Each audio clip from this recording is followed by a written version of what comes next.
Hi dear children, welcome back to our physics class. The last class we started our second chapter, that is magnetic effect of electric current. In this chapter we discussed which are the factors affecting the magnetic effect of electricity, or James Clerk Maxwell right hand thumb rule, and also Ørsted experiment, etc. So today we are discussing the new topic, that is solenoid. Solenoid is an insulated wire. Its shape is like a helix. Look at this figure. This is the shape of solenoid, or we can say that solenoid is an insulated wire wound in the shape of a helix. Such coiled conductors are used to make use of the magnetic effect of electricity. So how can we make a electromagnet using solenoid? Take an insulated copper wire, its length minimum in 1 meter, and just we make a solenoid. And then we just insert a soft iron core into the solenoid, and then we are connecting the cell into the solenoid, or current is passing to this solenoid. That time it acts like a magnet. So that time this device is known as electromagnet. We already learned what is the difference between bar magnet or electromagnet, etc. Clear? We know that electromagnet is a temporary magnet. We can change the strength of this magnetic field. So, which are the factors affecting the strength of the magnetic field of a solenoid? ഏതൊക്കെ ഫാക്ടേഴ്സാണ് ഇതിൻ്റെ സ്ട്രെങ്ത്തിനെ vary ചെയ്യിക്കുന്നത്, അതായത് കൂട്ടാനും കുറയ്ക്കാനും help ചെയ്തതെന്ന് ചോദിക്കാറുണ്ട് എക്സാമിന്. That is the first point is intensity of electric current. Second point is number of turns of the coil. The third point is area of the core. Current കൂട്ടുവാണെങ്കിൽ സ്വാഭാവികമായിട്ടും സ്ട്രെങ്ത്ത് കൂടും. അതുപോലെ തന്നെ നമ്പർ ഓഫ് ടേൺസ് ഇൻക്രീസ് ചെയ്യുമ്പോഴെന്താണ്, strength increase ചെയ്യും. അപ്പം these 3 points, intensity of electric current, number of turns, area of core are the factors affecting the strength of magnetic field. And the other point is, in the case of electromagnet, its polarity also changed. If the direction of current will change, that time the polarity also change in the case of electromagnet. So how can we find out the polarity of that magnet, electromagnet, or what is the relationship between the direction of current and the polarity? The current is in clockwise direction, that time polarity is in south pole, and anti-clockwise direction, its polarity is in north pole. Listen, which means that the solenoid with one end facing you, നമ്മുടെ solenoid ഒരു end നമ്മളെ face ചെയ്തിട്ട് പിടിക്കുന്ന സമയത്ത് അവിടെ വരുന്ന എൻഡിലേക്ക് വരുന്ന കറൻറ്റിൻ്റെ ഫ്ലോൻ്റെ direction clock vice ആണെങ്കിൽ നമ്മൾ പറയും ആ എൻഡ് സൗത്ത് പോളാണ്. അതല്ല കറൻറ്റിൻ്റെ ഡയറക്ഷൻ ആൻറ്റി ക്ലോക്ക് വൈസ് ആണെങ്കിൽ നമ്മൾ പറയും അത് നോർത്ത് പോളാണ്. അത് പഠിച്ചു വയ്ക്കുക. അപ്പോൾ ഇത്രയാണ് ഈ ഒരു ഭാഗം. അപ്പോൾ സോളിനോയിഡിൻ്റെ ഭാഗം വളരെ ഇമ്പോർട്ടൻ്റ് ആണ്. അപ്പോൾ സോളിനോയിഡ് എന്ന് പറഞ്ഞാൽ എന്താ? It is an insulated copper wire, അല്ലേ? Insulated wire wound in the shape of helix. അതാണ് ഫസ്റ്റ് പോയിന്റ്. പിന്നെ നമ്മൾ സോളിനോയിഡ് ഉപയോഗിച്ചുകൊണ്ട് എങ്ങനെ നമ്മളൊരു ഇലക്ട്രോമാഗ്നറ്റ് ഉണ്ടാക്കുക? ഒരു സോളിനോയിഡിനെ ഉണ്ടാക്കിയതിന് ശേഷം അതിൻ്റെ ഉള്ളിലേക്ക് നമ്മൾ എന്ത് വെക്കുന്നു? ഒരു സോഫ്റ്റ് അയൺ കോർ ഇൻസേർട്ട് ചെയ്യുക. പിന്നെ നമ്മൾ സെല്ലോ കണക്ട് ചെയ്യുക, അതായത് സെൽ മീൻസ് കറൻറ്റ് കണക്ട് ചെയ്യുക. അപ്പോൾ അതെന്തായിട്ട് മാറും? അതൊരു ഇലക്ട്രോമാഗ്നറ്റായിട്ട് മാറും. ഇലക്ട്രോമാഗ്നറ്റിൻ്റെ സ്ട്രെങ്ത്ത് എങ്ങനെ നമ്മൾ ഇൻക്രീസ് ചെയ്യാനും ഡിക്രീസ് ചെയ്യാനൊക്കെ ചെയ്യാണ്ട് ഏതൊക്കെ ഫാക്ടേഴ്സ് അതിനെ എഫക്റ്റ് ചെയ്യുന്നത്? അതായത് ഇലക്ട്രിക് കറൻറ്റ്, അതുപോലെ തന്നെ നമ്പർ ഓഫ് ടേൺസ്, അതുപോലെ തന്നെ ഏരിയ ഓഫ് കോർ. പിന്നെ നമ്മൾ എങ്ങനെയാണ് ഒരു സോളിനോയിഡിൻ്റെ പൊളാരിറ്റി കണ്ടുപിടിക്കുക? അതായത് നമ്മൾ അതിൻ്റെ കറൻറ്റിൻ്റെ ഡയറക്ഷൻ ചേഞ്ച് ചെയ്യുമ്പോൾ പൊളാരിറ്റി ചേഞ്ച് ചെയ്യുമല്ലോ. അതിന് നമ്മൾ യൂസ് ചെയ്യുന്നത് എന്താണ്? നമ്മൾ ആ ഒരു സോളിനോയിഡിൻ്റെ എൻഡ് നമ്മൾ ഫേസ് ചെയ്ത് പിടിക്കുക. അങ്ങനെ നോക്കുന്ന സമയത്ത് കറൻറ്റിൻ്റെ ഡയറക്ഷൻ ക്ലോക്ക് വൈസിലാണെങ്കിൽ പൊളാരിറ്റി എന്തായിരിക്കും? സൗത്ത് പോൾ ആയിരിക്കും. അത് ആ സൈഡ്, ആ എൻഡ് സൗത്ത് ആയിരിക്കും. അതല്ല കറൻറ്റിൻ്റെ ഡയറക്ഷൻ അവിടെ ആൻറ്റി ക്ലോക്ക് വൈസ് ആണെങ്കിൽ നമുക്ക് പറയാം അത് നോർത്ത് പോളാണെന്ന്. അപ്പോൾ ഈ ഒരു പൊളാരിറ്റി കണ്ടുപിടിക്കുന്ന പോയിൻ്റ് വൺ വേർഡൊക്കെ ആയിട്ട് എപ്പോഴും ചോദിക്കാറുണ്ട്. ക്ലിയർ? നന്നായിട്ട് പഠിക്കുക. Next is the use of magnetic effect of electricity or this magnetic effect of electricity where we used. We know that a current carrying conductor will experience a force when placed within a magnetic field. This principle is called motor principle. On this basis, how we do this experiment? Look at this figure. This is an experiment. This experiment proves motor principle and Fleming's left hand rule. So in this experiment we are using a copper wire suspended between the pole pieces of a U-shaped magnet using thin conductor. നിങ്ങൾക്ക് കാണാൻ പറ്റുന്നുണ്ടാവും U shaped മാഗ്നറ്റാണ് ഇവിടെ use ചെയ്തിരിക്കുന്നത്. പിന്നെയോ അതിൻ്റെ പോൾസിൽ നമ്മൾ copper wire കൊണ്ട്, ഒരു thin copper wire കൊണ്ട് ഒരു കണ്ടക്ടർ തൂക്കിയിട്ടിട്ടുണ്ട് അല്ലേ. The wire is perpendicular to the magnetic field. ഈ മാഗ്നറ്റിക് ഫീൽഡിന് പെർപെൻഡിക്കുലറായിട്ട് എന്താ നിൽക്കുന്നത്? ആ വയർ നിൽക്കുന്നത് കാണുന്നുണ്ടല്ലോ പിക്ചറിൽ. And it is free to oscillate in the magnetic field. അതായത് ഈ കണ്ടക്ടർ എന്ത് ചെയ്യാം, ഈ വയറൊക്കെ എന്താണ്, ഫ്രീ ആണ്. അത് ശരിക്കും എന്താണ്, അതിന് സ്വന്തമായിട്ട് ഓസിലേറ്റ് ചെയ്യാൻ പറ്റും. എവിടെയെങ്കിലും ഫിക്സ് ചെയ്ത് വെച്ചിട്ടുണ്ടോ? ഇല്ല. അങ്ങനെയാണെങ്കിൽ the current is flowing from A to B in the conductor. ആ കണ്ടക്ടറിൽ കറൻറ്റ് ഫ്ലോ ചെയ്യുന്ന ഡയറക്ഷൻ എ ടു ബിയിലാണെങ്കിൽ thus conductor will move towards the close end of U magnet. Current pass ചെയ്യുന്നത് എയിൽ നിന്ന് ബിയിലേക്കാണ്. ഇപ്പോൾ ഡയറക്ഷൻ കൊടുത്തിട്ടുണ്ട് എ ടു ബി ആണ്. അങ്ങനെയാണെങ്കിൽ ഇത് എവിടെ നിന്ന് എങ്ങോട്ടാണ് മൂവ് ചെയ്യുക? Will move towards the close end of the U shaped magnet. ആ ക്ലോസ് ചെയ്ത് വെച്ചിരിക്കുന്ന ആ ഭാഗമല്ലേ, അങ്ങോട്ടേക്ക് മൂവ് ചെയ്യും. അതല്ല കറൻറ്റിൻ്റെ ഡയറക്ഷൻ നമ്മൾ ചേഞ്ച് ചെയ്തു, അതായത് കറൻറ്റിൻ്റെ ഡയറക്ഷൻ ബി ടു എയിലേക്കാണെങ്കിൽ this conductor will move towards the open end of a U magnet. അതായത് പിന്നെ കറൻറ്റിൻ്റെ ഡയറക്ഷൻ എ ടു ബി ആണെങ്കിൽ യുൻ്റെ ആ ക്ലോസ് ചെയ്തിട്ടുള്ള അങ്ങോട്ടേക്ക് മൂവ് ചെയ്യും. അല്ല തിരിച്ചിട്ടാണെങ്കിൽ ഓപ്പൺ എൻഡിലേക്ക് മൂവ് ചെയ്യും. അതായത് ഇവിടെ നമ്മൾ ഡയറക്ഷൻ ചേഞ്ച് ചെയ്യുമ്പോൾ എന്ത് ചെയ്യുന്നുണ്ട്? അതിൻ്റെ മൂവ്മെൻറ്റും ചേഞ്ച് ചെയ്യുന്നുണ്ട്. ഈ ഒരു സംഭവം വർക്ക് ചെയ്യുന്നത് mainly on the basis of motor പ്രിൻസിപ്പിളാണ് അല്ലേ. അതായത് current carrying conductor will experience a force when placed within a magnetic field. This principle is called motor principle. Clear ആണല്ലോ? നമ്മൾ a conductor which can move freely and which is kept in a magnetic field experiences a force when current passes through it and it moves. So, which are the factors influence the direction of motion of the conductor? First one is direction of the current and second one is direction of the magnetic field. Clear? So, these two factors will prove using motor principle and Fleming's left hand rule. The working of electric motor is based on this motor principle. Clear? The motor principle is also used in the devices like fan, mixie, etc.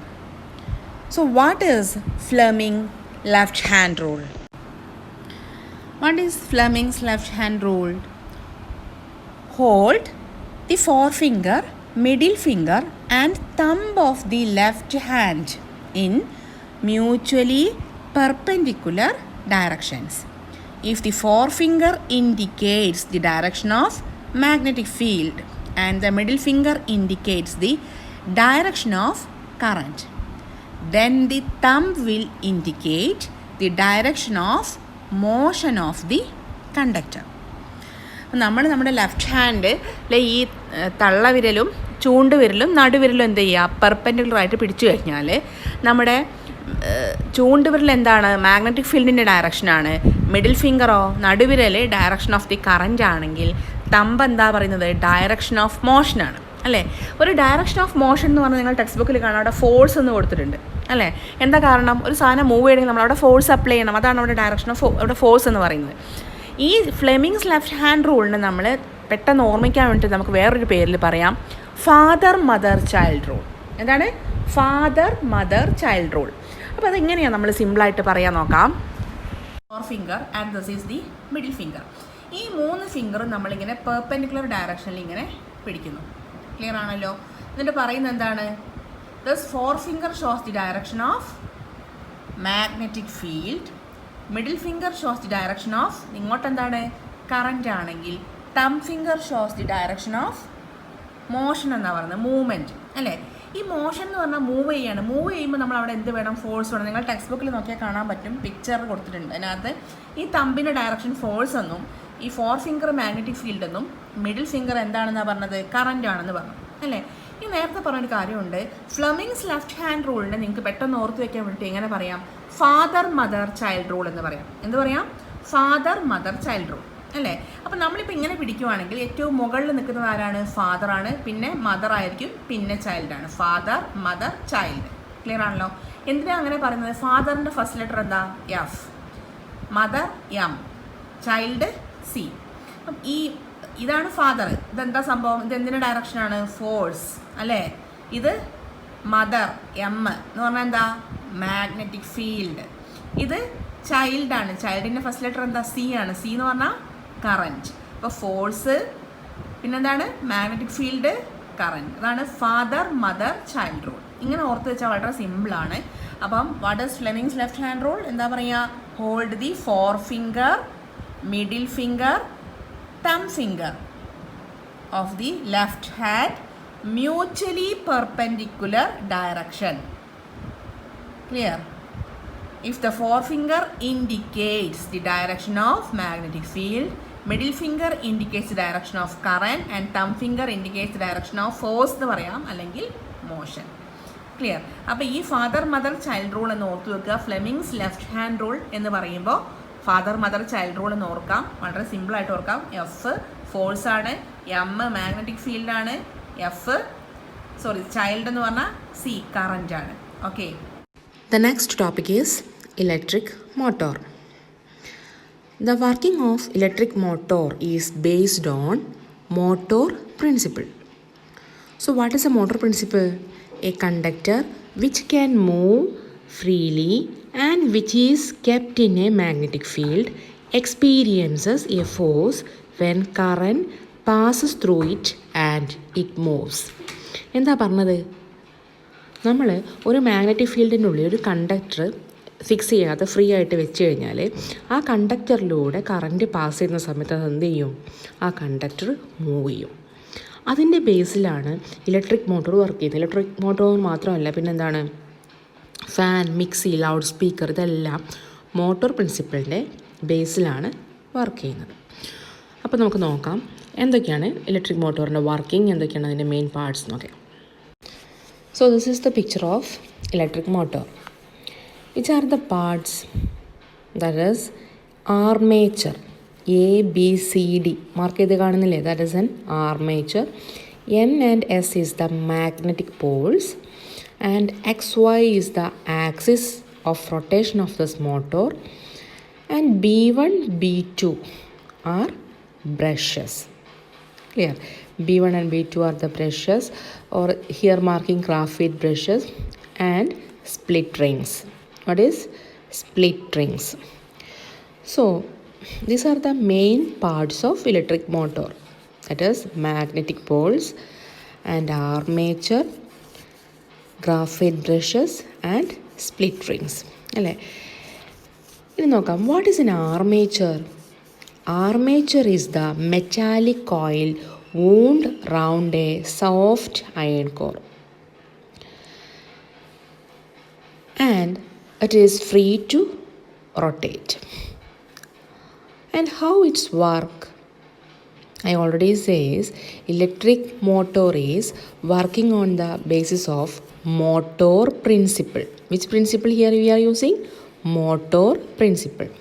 And what is the energy change happen here? Electrical energy is changes into mechanical energy. Electrical energy is changes into mechanical energy. So, in this electric motor, when the current is passing from A, B, C, D, so AB side is move downwards and CD side is move upwards, or we can say is that it's rotate freely. Clear? And next is, here we are using split ring commutator. Clear? And also here the armature is rotating on the basis of, we can say is that is how it's move, we can say is using Fleming's left hand rule. Clear? Here we are, the forefinger, middle finger and thumb of the left hand is mutually perpendicular directions, and the forefinger indicates the direction of magnetic field, middle finger indicates the direction of current, and thumb indicates the direction of motion of the conductor. In the case of electric motor, it's working on the principle of motor principle. The energy change is electrical energy changes into mechanical energy. This is very important. ഇത് രണ്ടും ഓർത്ത് വയ്ക്കുക. Look at this figure. Here we are using split rings in electric motor. ഈ split റിങ്സിൻ്റെ ആ shape നിങ്ങൾ നന്നായിട്ട് ഓർത്ത് വെക്കണം. അതായത് ഈ ഭാഗം വളരെ ഇമ്പോർട്ടൻ്റ് ആണ്. ഒന്നുകിൽ ചോദിക്കാറുണ്ട് what is the function of split ring commutator, അതല്ലെങ്കിൽ ഡയഗ്രാം തരും, എന്നിട്ട് നിങ്ങളോട് ചോദിക്കും ഇത് ഏതാണ്, ഇത് ഇലക്ട്രിക് മോട്ടോറാണോ. നിങ്ങൾ 3rd ചാപ്റ്ററിൽ നിങ്ങൾ ജനറേറ്റർ പഠിക്കുന്നുണ്ട്. അപ്പോൾ ജനറേറ്ററാണോ മോട്ടോറാണോ എന്ന് ചോദിക്കും. അപ്പം നിങ്ങൾ ഏതെങ്കിലും ഒന്ന് ആൻസർ പറയും, വൈ എന്ന് ചോദിക്കും. അപ്പോൾ നിങ്ങൾ പറയണം ഇവിടെ സ്പ്ലിറ്റ് റിംഗ് ആണ്. ജനറേറ്ററിൻ്റെ കേസിൽ വരുമ്പോൾ സ്ലിപ്പ് റിംഗ് എന്ന് പറയും. നമ്മൾ അടുത്ത ചാപ്റ്ററിൽ പഠിക്കുകയാണ്. അപ്പോൾ ഞാനതിന് മുന്നോടിയായിട്ട് ഒന്ന് പറഞ്ഞു തന്നതാണ്. ഈ ഭാഗത്ത് ഇങ്ങനെ ചോദിക്കാറുണ്ട്, വളരെ ഇമ്പോർട്ടൻ്റ് ആണ് ഈ ഭാഗം. അല്ലാതെ മൊത്തത്തിൽ ഇലക്ട്രിക് മോട്ടറിൻ്റെ മൊത്തത്തിൽ വിവരിച്ച് എഴുതാനൊന്നും ചോദിക്കില്ല. ഒന്നെങ്കിൽ അവിടുത്തെ പ്രിൻസിപ്പിൾ ഏതാണ്, എനർജി ചേഞ്ച് ഏതാണ്, പിന്നെ what is the function of split ring commutator. നിങ്ങൾക്ക് അറിയാലോ, 9th ചോദിച്ചാൽ ABCD എന്ന് പറഞ്ഞാൽ പാർട്ടായിട്ടാണ് ക്വസ്റ്റ്യൻ വരിക. അപ്പോൾ ഇവിടെ നോക്കുക, ഇവിടെ സ്പ്ലിറ്റ് റിംഗ് ആണ്, കാരണം ഈ റിംഗ് സ്പ്ലിറ്റ് ആയിട്ട് കാണാം. So what is the function of split ring? The split ring help to change the direction of current through the coil after every half rotation. Hence it is also called split ring commutator. It's very important. Split ring എന്ത് ചെയ്യുന്നുണ്ട്, കറണ്ടിൻ്റെ direction change ചെയ്യും. ഓരോ half rotation കഴിയുമ്പോഴും കറണ്ടിൻ്റെ direction എന്ത് ചെയ്യാൻ help ചെയ്യും, change ചെയ്യാൻ help ചെയ്യുന്ന സാധനമാണ് എന്ത്, split ring commutator. So this is the function of split ring commutator. So this is the function of split ring commutator. അപ്പോൾ ഇത് നിങ്ങൾ എന്ത് ചെയ്യുക, നോട്ട്ബുക്കിലേക്ക് എഴുതി വയ്ക്കുക, ഇമ്പോർട്ടൻ്റ് മാർക്ക് ചെയ്യുക. Okay. The next topic is moving coil loudspeaker. This moving coil loudspeaker also working on the principle of motor principle. Here energy, what are the energy change? Electrical energy is changes into sound energy. ഇത് വളരെ important ആണ്. ഇവിടെ principle motor പ്രിൻസിപ്പിളാണ്. Energy change എന്താണ്, electrical energy to sound energy. And how it's works നിങ്ങൾക്ക് ഈ പിക്ചറിൽ കാണാൻ പറ്റുന്നുണ്ട്. വോയിസ് കോയിലുണ്ട്, ഡയഫ്രം കാണാം അല്ലേ, മാഗ്നറ്റിക് ഫീൽഡിൻ്റെ രണ്ടിനും നടുക്കായിട്ട് നമുക്ക് എന്ത് കാണുന്നുണ്ട്, വോയിസ് കോയിൽ കാണാം. ക്ലിയർ ആണല്ലോ. ആൻഡ് ഹൗ ഇറ്റ്സ് വർക്ക്, അതായത് സിഗ്നൽസ് ഫ്രം ദ ആംപ്ലിഫയർ. നമ്മളെ മൈക്രോഫോൺ ഉണ്ടല്ലോ, ഇലക്ട്രിക്കൽ പൾസസ് ആണ് എവിടെ നിന്ന് വരിക, മൈക്രോഫോൺ, നമ്മൾ സംസാരിക്കുന്ന മൈക്രോഫോണിൽ നിന്ന് വരിക. അത് എന്തായിട്ട് മാറും, ആ സിഗ്നൽ എങ്ങോട്ട് പോകും, സിഗ്നൽസ് ടു ദി ആംപ്ലിഫയർ. ആ signals from amplifier is going to the voice coil. Clear? The electrical pulses from microphone are strengthened using an amplifier and sent through the voice coil of a loudspeaker. Clear? This voice coil is placed in between the magnetic field. That time the voice coil is vibrate. Why? Based on the motor principle. That time the voice coil is vibrates or moves to and fro rapidly. So this voice coil is attached to the diaphragm. That time the diaphragm is also vibrate, then sound reproduced. ഒന്നുകൂടെ പറയാണ്, അതായത് electrical pulses from microphone അല്ലേ, നമ്മളെ മൈക്രോഫോണിൽ നിന്ന് വരുന്ന electrical pulses എന്ത് ചെയ്യാണ്, strengthen ചെയ്യാൻ വേണ്ടിയിട്ട് എങ്ങോട്ട് പോകും, ആംപ്ലിഫയറിലേക്ക് പോകും. നിങ്ങൾക്കറിയില്ല, ആംപ്ലിഫയർ പോയി കഴിഞ്ഞാൽ സൗണ്ട് ഒന്നുകൂടെ സ്ട്രെങ്തൻ ആവും. ഈ ആംപ്ലിഫയറിൽ നിന്ന് വരുന്ന പൾസസ് ആണ് സിഗ്നൽസ് എങ്ങോട്ടാണ് പോവുക, വോയിസ് കോയിലിലേക്ക്. എവിടെ നിന്നാണ് വോയിസ് കോയിലിലേക്ക് വരുന്നത്, from the amplifier. The signals from the amplifier is send to the voice coil of a loud speaker. That time the voice coil vibrate because the voice coil is placed in the magnetic field. So it moves to and fro rapidly. Clear? That time the diaphragm also vibrates and the sound reproduced. ഇതിങ്ങനെ തന്നെ പഠിച്ചു വയ്ക്കുക. Okay, അപ്പോൾ അതിൻ്റെ direction നിങ്ങൾ പഠിച്ചു വെക്കുക. അതായത് electrical pulses from the microphone എന്നൊരു ആരോ മാർക്ക് കൊടുക്കുക, എന്നിട്ട് അപ്പുറത്ത് ആംപ്ലിഫയർ എന്ന് കൊടുക്കുക, ഒരു ആരോ മാർക്ക് കൊടുക്കുക, വോയിസ് കോയിൽ ആരോ മാർക്ക് കൊടുക്കുക, വോയിസ് കോയിൽ വൈബ്രേറ്റ്, അടുത്ത ആരോ മാർക്ക് കൊടുക്കുക, ഡയഫ്രം വൈബ്രേറ്റ്, ഒരു ആരോ മാർക്ക് കൊടുക്കുക, ദ സൗണ്ട് റീപ്രൊഡ്യൂസ്ഡ്. ഇങ്ങനെ എഴുതി വെച്ചോളുക നോട്ട്ബുക്കിൽ. അപ്പോൾ നിങ്ങൾക്ക് വളരെ ഈസി ആയിട്ട് പഠിക്കാൻ പറ്റും. Clear? Now you have to understand the relation between electricity and magnetism. So this is the second chapter. So that's all today. Thank you.